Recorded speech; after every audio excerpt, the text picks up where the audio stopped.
السلام عليكم ورحمة الله وبركاته. إن شاء الله بنكمل مفاهيم هندسية الدرس الأول. العلاقات بين الزوايا. أول حاجة عندي الزاويتان المتجاورتان. يعني إيه زاويتان متجاورتان؟ يعني بتسميهم زاويتان زي الجيران كده جنب بعض. إيه هي شروطها؟ بيكونوا زاويتين مشتركين في راس واحدة زي مثلا هنا الزاويتين اسمهم إيه؟ أول زاوية أ ب ج. الزاوية دي أ ب ج. طب والزاوية التانية؟ زاوية ج ب د. ج ب د. دول الزاويتين اللي عندي أ ب ج وزاوية ج ب د. هلاقي ان هما مشتركين في راس واحده. ايه هي الراس؟ احنا قلنا الراس بتتكتب في النص، هنا ب وهنا ب، يبقى هي راس واحده. وهنا دي الزاويه الاولى ودي الزاويه الثانيه. راس واحده اللي هي زاويه ب. يبقى اول ما الاقي زاويتين مشتركين في راس واحده زي هنا زاويه ب، وايه تاني؟ وضلع واحد، ضلع مشترك. ايه هو الضلع المشترك؟ هو الضلع ب ج. هو الضلع ب ج. طيب الضلع ب ج ده هو الضلع المشترك. يبقى كده انا عندي زاويتين مشتركين في راس واحده وضلع مشترك واحد. بس في شرط ان لازم يكون الضلعين الاخرين في جهتين مختلفتين من الضلع المشترك. يعني ايه؟ يعني انا عندي دلوقتي الضلع المشترك ب ج ماشي في اتجاه كده. طيب يبقى الضلعين التانيين اللي هو الضلع ب ا والضلع ب د ما يكونوش ماشيين في نفس اتجاه ب ج. يبقى كل واحد في الضلعين التانيين اللي هم غير الضلع المشترك بيكونوا في جهتين مختلفتين من الضلع المشترك. يبقى كده عندي اول نوع من الزوايا الزاويتان المتجاورتان، يعني بسميهم زي الزاويتين اللي هم جيران جنب بعض. عباره عن ايه؟ هم زاويتين مشتركين في راس واحده وضلع واحد، بس الضلعين الاخرين بيكونوا في جهتين مختلفتين من الضلع المشترك.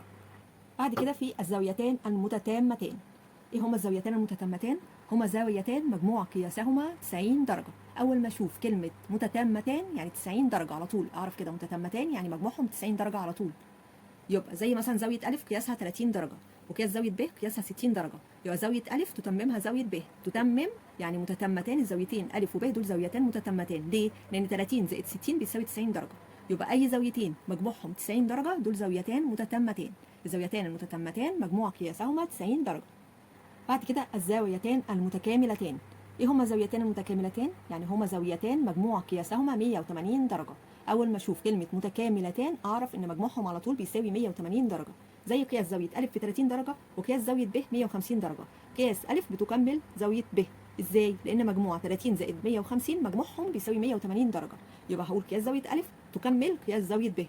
يبقى اي زاويتين مجموعهم 180 درجه يبقى على طول هما زاويتان متكاملتان. ناخد تمارين توضح. بيقول الزاوية التي قياسها 65 درجة تكملها زاوية قياسها نقط. احنا أول ما قلنا الزاويتين متكاملتين على طول نعرف إن مجموعهم 180 درجة. يبقى يقول تكمل يبقى على طول مجموعهم 180 درجة. يبقى أنا عايزة أعرف تكملها زاوية إيه، فهطرح من 180 درجة. يبقى هقول 180 ناقص ال 65. يبقى 180 ناقص 65 هيبقى 115 درجة. يبقى كده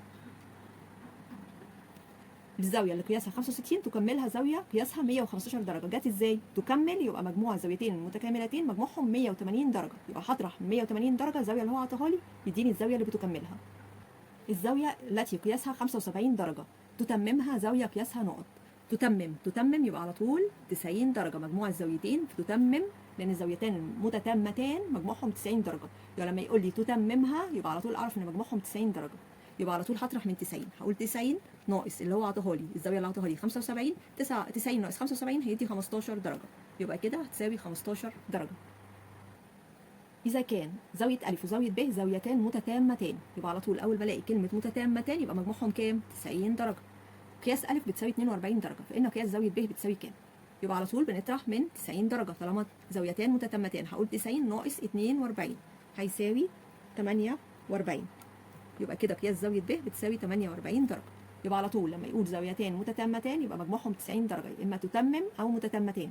إذا قال زاويتان متكاملتان يبقى مجموعهم 180 درجة، يا إما يقول متكاملتان أو تكمل. الزاويتان المتتامتان على طول أول ما ألاقي متتامتان يبقى مجموعهم 90 درجة أحطها قدامي. والمتساويتان في القياس قياس كل منهما بيساوي كام؟ يعني كده أنا عندي زاويتين بيساووا بعض ومتتامتان، يعني هما الاثنين بيساووا بعض وهما الاثنين مجموعهم 90 درجه. يبقى هعمل ايه؟ اكيد هقسم على الاثنين لان هما الاثنين بيساووا بعض. يبقى هقول 90 على الاثنين. 90 على الاثنين يعني بتساوي 45 درجه. يبقى كل زاويه فيهم بتساوي 45 درجه. يبقى تاني زاويتان متتامتان مجموعهم 90 درجه. عشان متساويتان في القياس يبقى هقسم على الاثنين لان هما الاثنين بيساووا بعض. يبقى 90 على الاثنين ب 45 درجه. اذا كان زاويه س بتكمل زاويه ص. لقيت كلمه تكمل يعني متكاملتان، يبقى مجموعهم كام؟ 180 درجه. مظبوط. يبقى اول ما الاقي تكمل او متكاملتان يبقى مجموعهم 180 درجه. وقياس زاويه س بتساوي قياس زاويه ص، يعني معناها ان هما زاويتين متساويتان في القياس، يعني هما الاثنين بيساووا بعض. يبقى على طول فإن قياس زاويه س بتساوي ايه، او اي زاويه فيهم قياس زاويه ص بتساوي ايه، قياس اي زاويه فيهم بتساوي ايه؟ بتساوي 180 على الاثنين. ليه على الاثنين؟ عشان هما متساويتان في القياس. ليه 180؟ عشان س بتكمل ص، يبقى 180 على الاثنين بتساوي 90 درجه. يبقى اي زاويه فيهم بتساوي 90 درجه. الزاويه الحاده تكملها زاويه ايه؟ قلنا تكمل يعني مجموعهم 180 درجه. بس هو هنا مش عايز قياس الزاويه، بس احنا هنعملها ازاي؟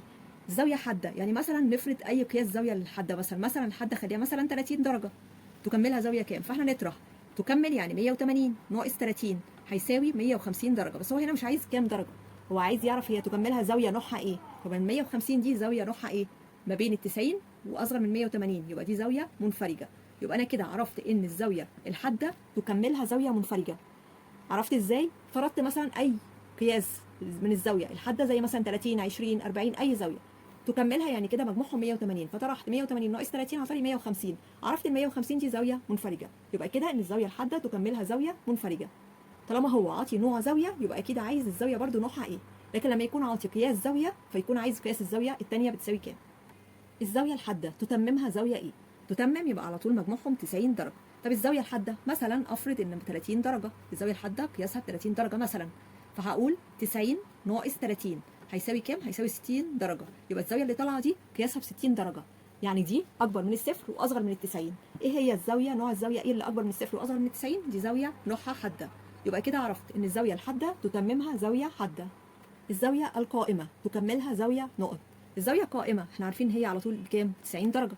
طيب تكملها يعني مجموعهم 180 درجه. يبقى كده هطرح 180 درجه ناقص قياس الزاويه القائمه كام؟ ب 90 هيساوي كام؟ هيساوي 90 درجه. ايه هي الزاويه اللي قياسها 90 درجه؟ زاويه قائمه. يبقى كده الزاويه القائمه تكملها زاويه قائمه.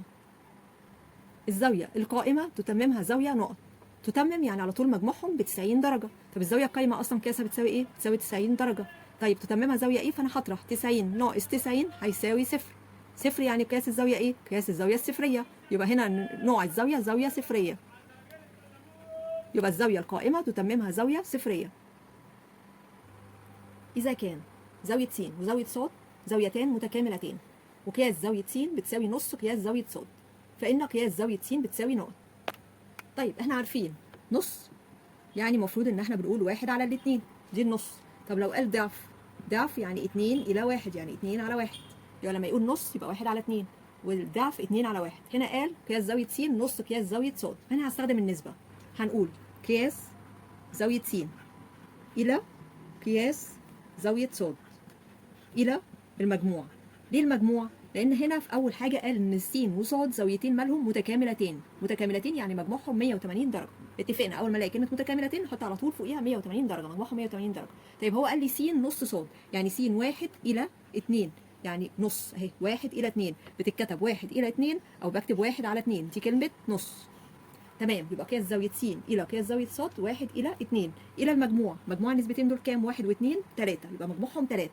طيب هو اصلا مجموع قياس الزاويتين س لسه مش عارفاها قياس زاويه س، وقياس زاويه ص مش عارفاها. المجموع هنا هو مجموع الزاويتين، قياس الزاويتين اصلا مجموع الزاويتين كام؟ 180 درجه. ليه؟ لان هما زاويتين متكاملتين. يبقى قياس زاويه س زائد قياس زاويه ص بيساوي 180 درجه.